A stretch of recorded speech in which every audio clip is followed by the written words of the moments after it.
Ladies and gentlemen, welcome to another episode of Raise This Place. This is a very special episode. May the 4th be with you. That's right, it's May the 4th. Yes, I delayed the podcast release a little bit longer just to release it on May the 4th. So I apologize for all of you who are waiting, which is probably not very many people.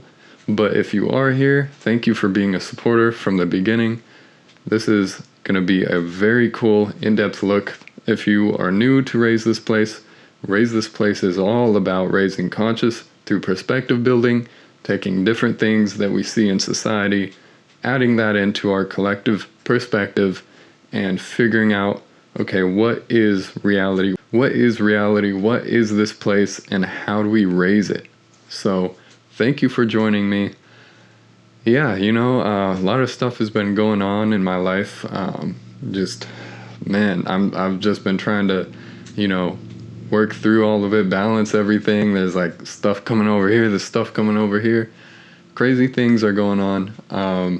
I got like T-boned a little bit ago. It's gotta fix that or figure that out. A lot of stuff, man. Figuring out also some new cool stuff that's kind of in the works related to Raise This Place and this whole ecosystem. Of course, this is going to be somewhat related because it's talking about things that I'm very much into. So yes, we have a sponsor, but it's my own business. Who to Film. If you are someone in the mental health, wellness, holistic, somatic, nonprofit, life coach industry, if you are human forward and you're looking for a way that isn't the boring, blatant manipulation that is general marketing, it's ethical and effective video marketing funnels for human forward and mental wellness businesses. So if you're interested, if you're looking to have actual genuine connection with your audience and build true connection relationships with authenticity, look no further than Who to Film video marketing. Now let's get into the episode. Okay, so obviously this is going to be Star Wars themed, but that doesn't limit the depth and wisdom that we're going to be getting into, because Star Wars has tons and tons of cool, interesting little things. So obviously this episode is going to be Star Wars focused. We're going to be talking about a whole bunch of different stuff. The thing is, we see a lot of movies that are very, almost like have a deep layer, like meta layer of reality, like, oh, I can see where this creativity, this idea came from. Because a lot of these creative ideas, these fantastic, brilliant minds, like what J.R. Tolkien or something, I don't know exactly her name, I think it's a girl. I'm not too familiar with the space, but there's tons and tons of examples of this creativity from what we see in regular reality, and whether that's drug-induced or not doesn't really matter, because you're pulling from something and creating something so beautiful that affects the world as we know it, and just leaves a beautiful space for wonder and just for thinking, and of course this meta layer of kind of understanding of like what this place is. You can kind of glean from that and be like, oh yeah, that builds my perspective, that helps me understand this world we live in a little better. Now of course there's delusions, you can get into like some wild stuff or whatever, like fantasies, right? But there's still that element, of course, like Disney, super huge on like creativity and all this other stuff. I want to talk specifically about Star Wars because it's May the 4th. May the 4th be with you. And there's a couple main things that interest me that show kind of that creative relation to this place that we live in. So I wanted to start with light versus dark. The common theme, in every single movie, every single thing, there's a light force, the hero, and a dark force, the anti-hero.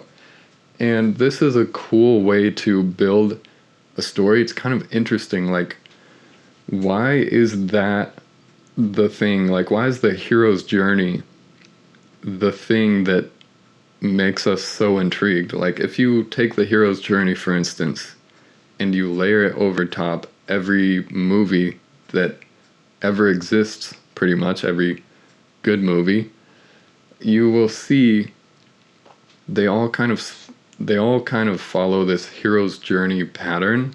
I guess I can break that down for people who don't understand the hero's journey. So you have your hero introducing the scene, introducing personality traits, different characters, things like that.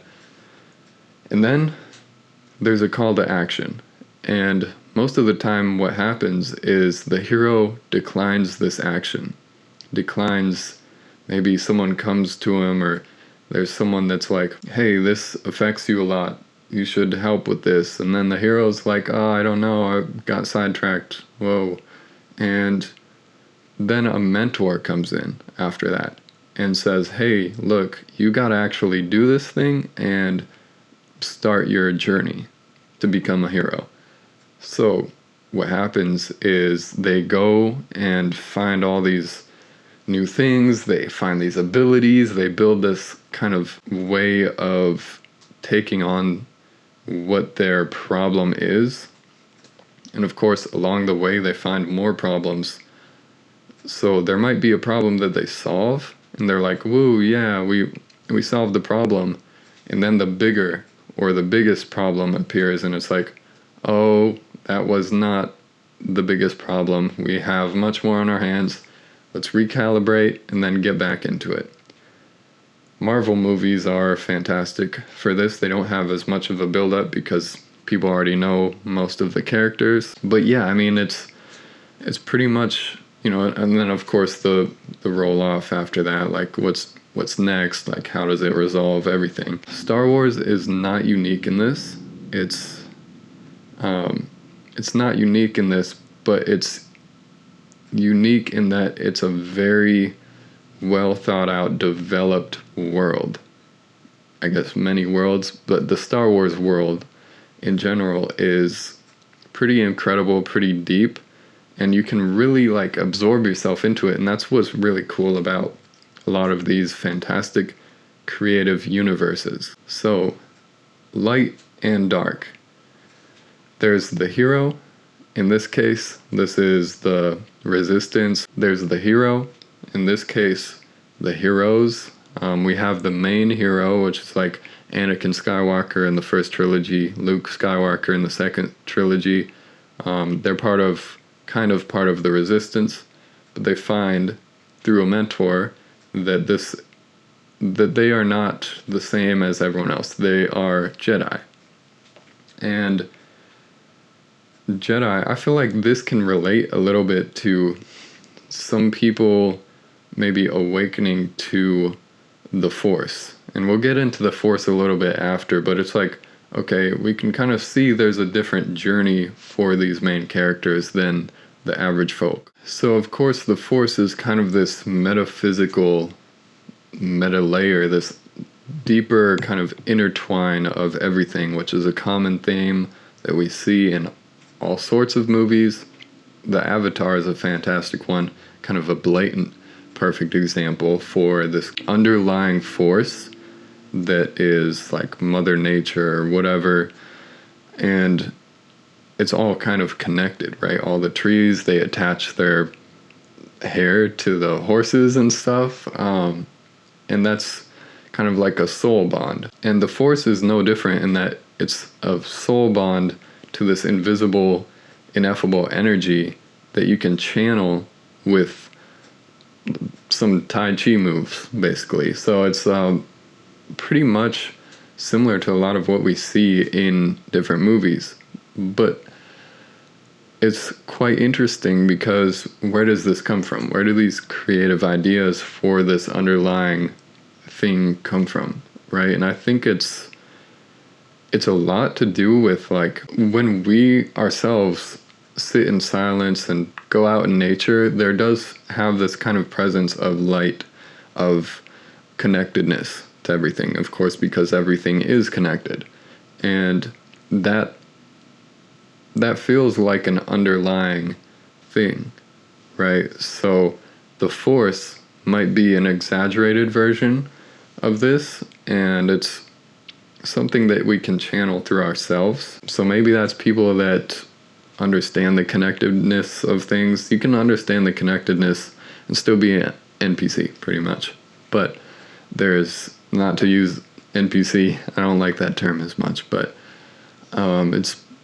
it's interesting because we don't have these magical powers.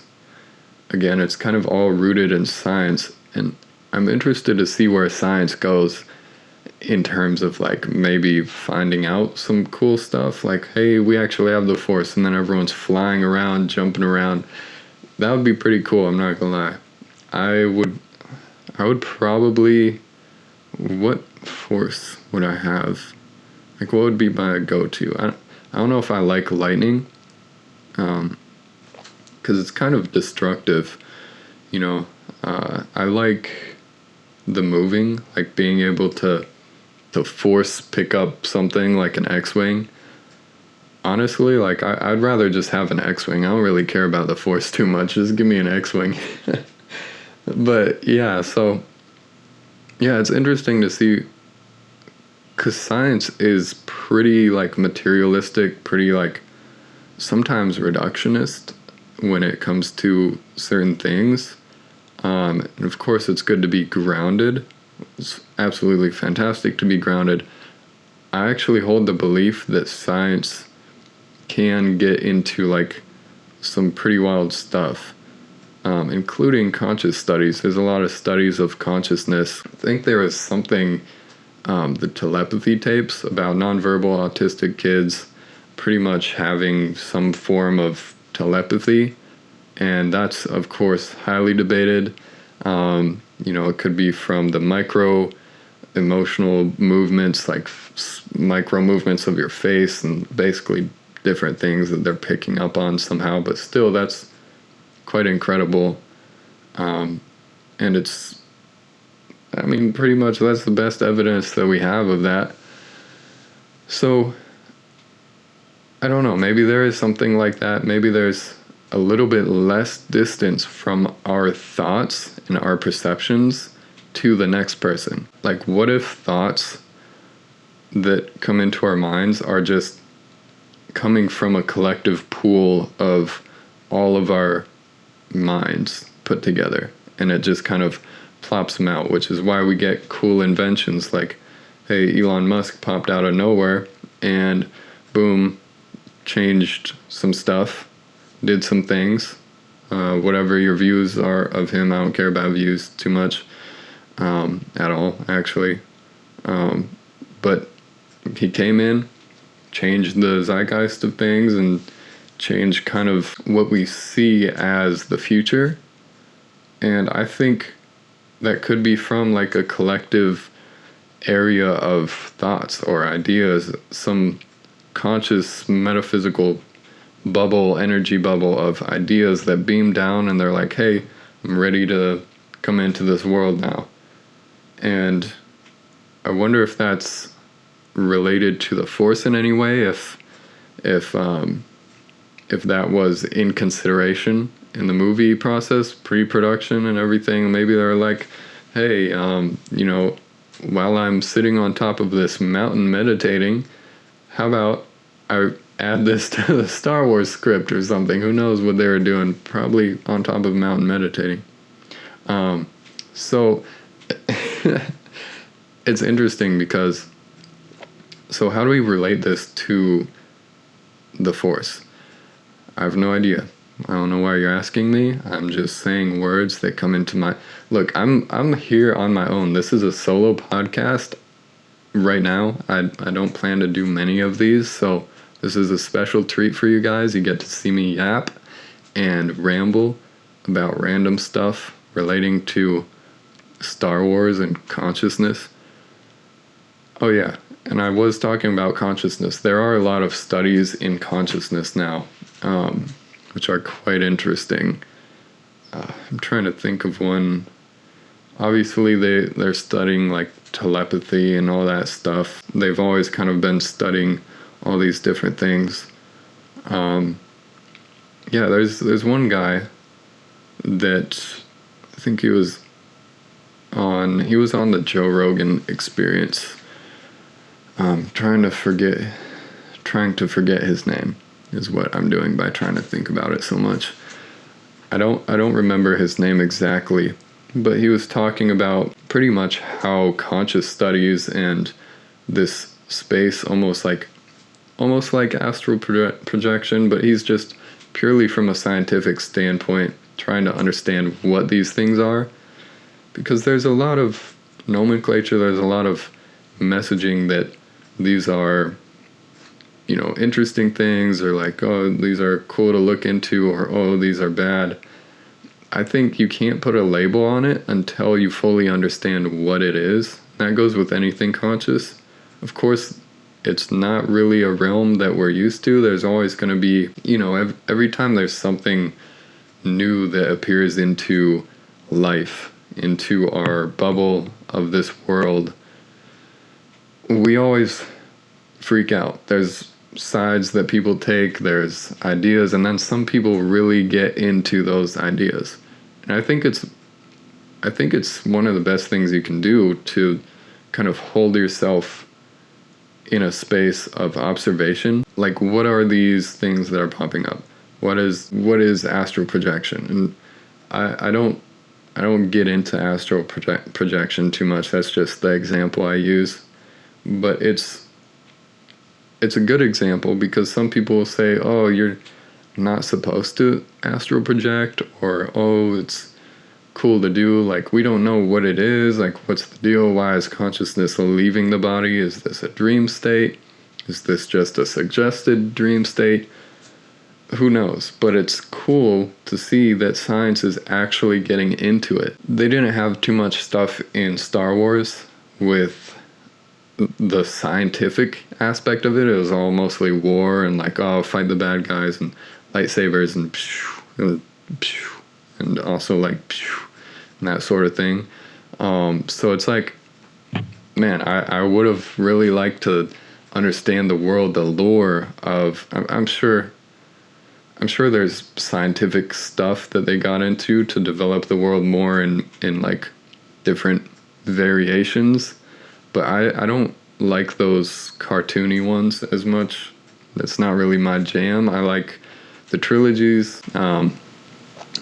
Trilogies. That's pretty much it. The new ones are cool and all, like, fancy, but yeah, I don't venture out too much. And I don't rewatch a lot of movies. There's so many people. I'm sure you are someone who does this. Whoever is watching, there's probably someone that's watching that watches something and then like watches it over and over and over again. I cannot do that. I watch something and I'm like, all right, checked off. That's enough for me. There's no reason for me to go back and watch it again. The most I've watched something more than once is probably like 3 times. I've probably watched something 3 or 4 times. Over the course of like my whole life and everything, but yeah, I don't know, I can't remember what that would be. I'm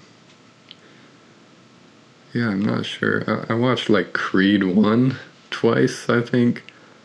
And obviously there's like the movies that just play and you're like, all right, well, it's in the background. I don't think those count very much. Are they studying the Force? Because this is something, it's kind of like an ancient thing, like, oh, this has been around, there's only Jedi and they're unheard of, like monks or whatever, like, oh, these monks are unheard of and they levitate. There's not really probably studying into that, because most of the studying, I'm guessing, would be in like war stuff. It's pretty mirrored to what we see in our universe. I don't know, it'd be cool to see that. So the light and dark is an interesting topic, because where is light? What is light, and how do you know if you're on the light side or the dark side? Like, are we the baddies? Are we the baddies? I don't know. I think there's some book that says that we're inherently bad or something. But I think if you want to understand light versus dark, you have to understand emotions and the ego. Where do these come from? For instance, if you're angry and you're upset, you're mad, you're sad, when you're in that space, you feel kind of separated. Now, this is very subtle feeling. You have to kind of be aware of it, and it's hard because you're like in this state of mind, but then you're kind of like disconnected from it a little bit. And I'm not sure if this is an ADD thing, but you can kind of notice that like when you're angry, it's not your true self that's angry, it's just your body or your brain that's angry, but you don't really deeply feel that. But then you have love or beauty or empathy. And when you are really feeling these emotions, like beauty, empathy, and love, you feel those deeply. You feel them inside your soul almost. It's your self that's feeling those. And if you're familiar with like internal family systems and everything, that's kind of the self is from this compassionate, loving kind of center self. And then there's all these like firefighters and managers and all these extra aspects of your whole being, and those other aspects you can operate from that area of your whole being, but that's not your true self. That's your manager talking, or that's your firefighter trying to put out fires in your mind or something. And that's, yeah, I mean, it's a difference. You really do feel that. And when you're angry or when you're upset, sad or anything, you feel that disconnect. But then again, we see a lot of people that operate strictly from these areas of anger or from these areas of sadness. Of course, we have depression and things like that.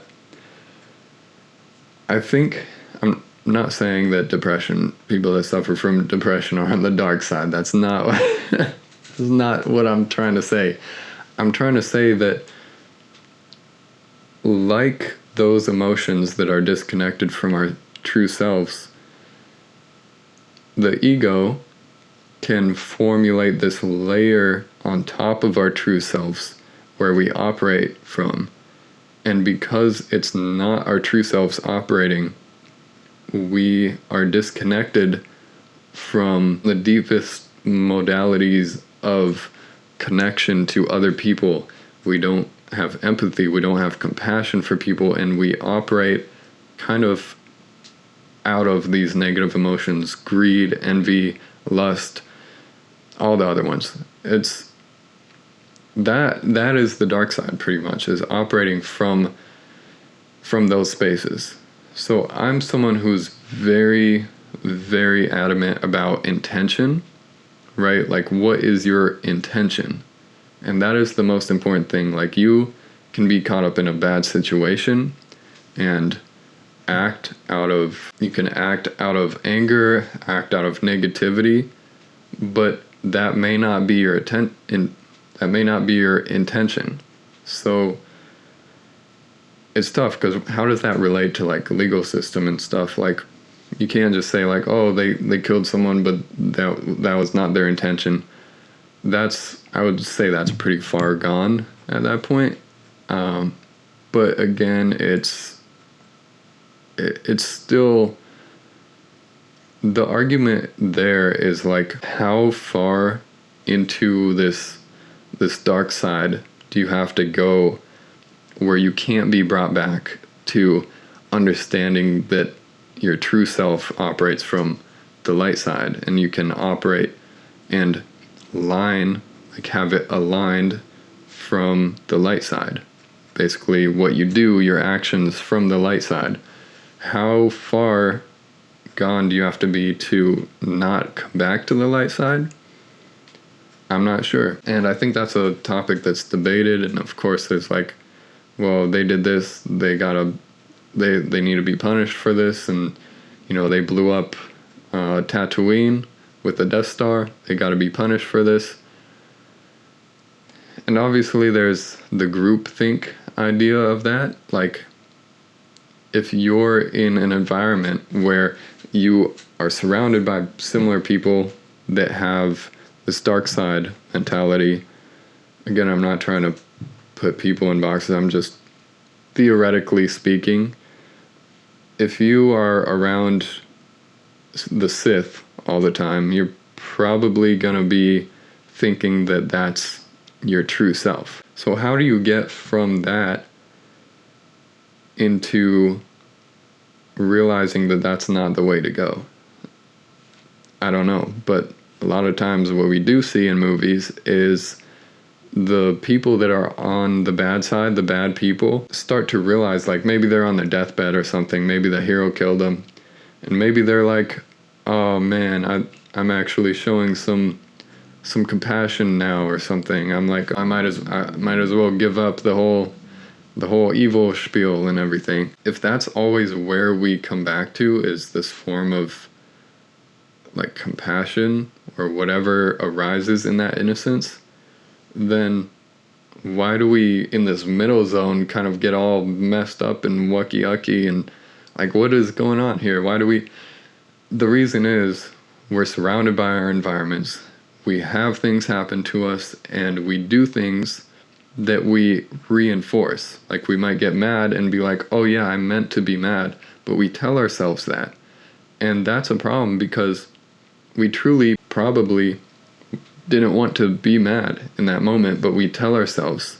So we kind of like form this, and then we tell ourselves over and over again, and we end up kind of making that fakeness into our understanding of who we are. But again, that's formed from the ego. That's not the true self. So I don't know. I feel like everyone is able to come back if they've lost themselves. Like, I think a really big problem actually is, honestly, in school and work, you're so focused on just doing the thing that you never have time to actually go back into yourself and kind of understand, like, how am I operating? Because you're thinking, it's purely intellectual or physical. You're moving boxes and hitting hammers and stuff. It's not necessarily a mindful thing. And if we spend all of our time, all of our lives doing that, then where is the time to be our actual selves? It's kind of unfortunate. Of course, we got to keep the world moving so that we can get lightsabers eventually. That'd be cool. I'd probably have a green one. I like green. Green's cool. Yeah, a green lightsaber would be pretty nice. I'd be scared to like wave it around and everything, but yeah, so I mean, if we're constantly in the environment where things are affecting us from the thinking realm and not from the spiritual, I don't know what to call it, the force realm, then I'm guessing as time goes on, it's harder and harder to come back to that. And obviously the yin and yang of the light and dark, like, there's always going to be light, there's always going to be dark. Like, you have ups, you have downs. It might just be built into things, like the term as above, so below. If we see the greater, bigger picture of light and dark, like, or maybe sun and moon, and then we go all the way down to our individual lives, we see, we have a good emotion, then we have a bad, and it goes back and forth. That's kind of the way that you can conceptualize the idea of as above, so below.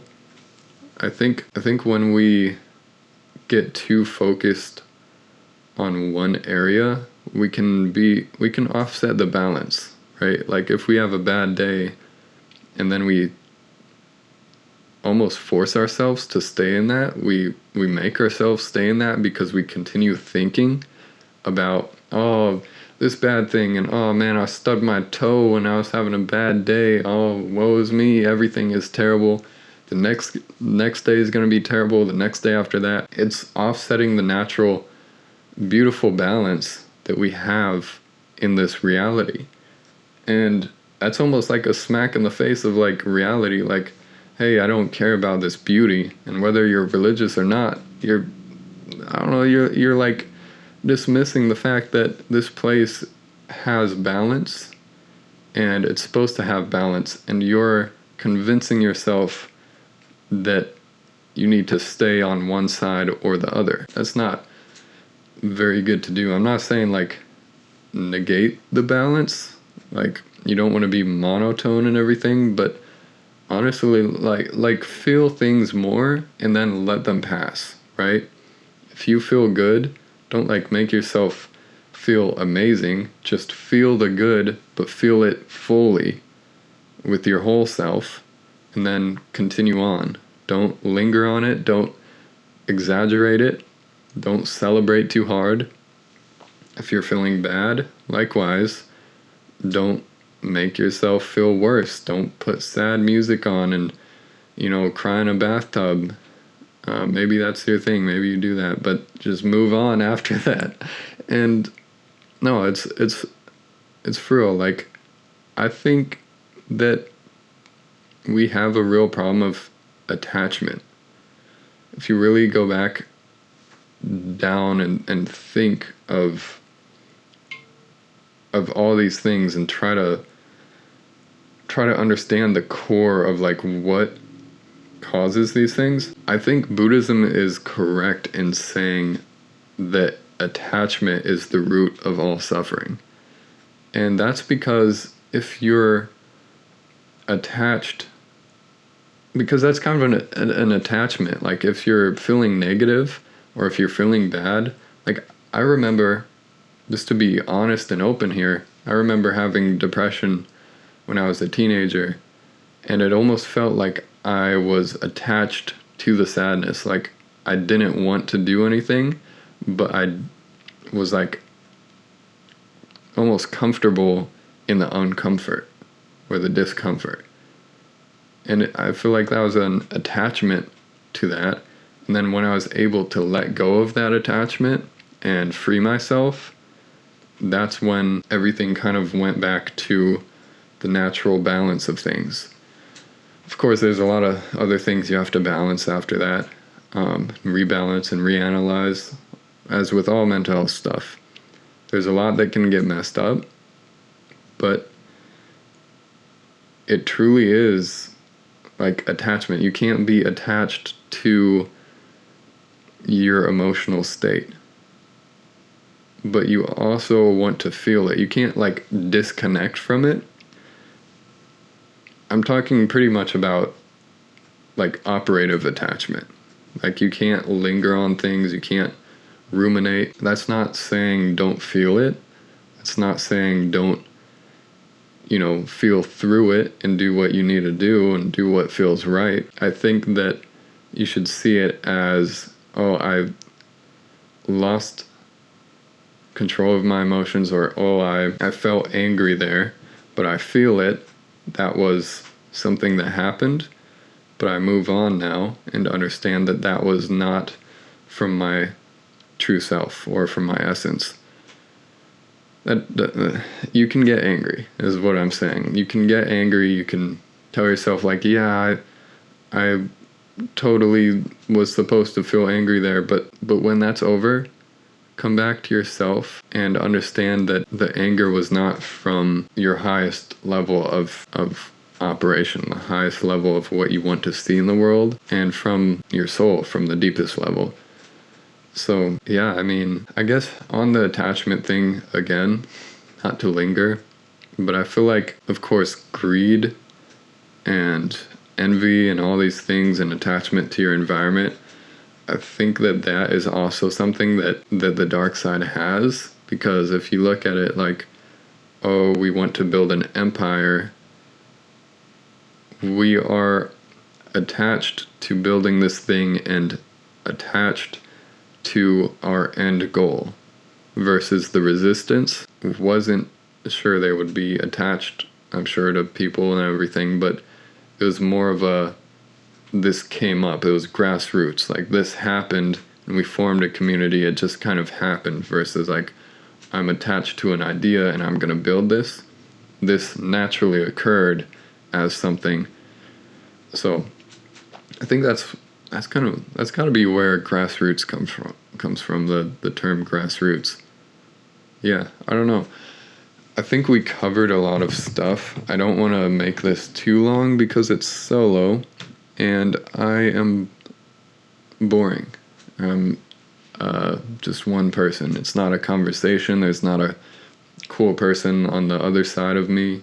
It's just me talking about Star Wars and stuff.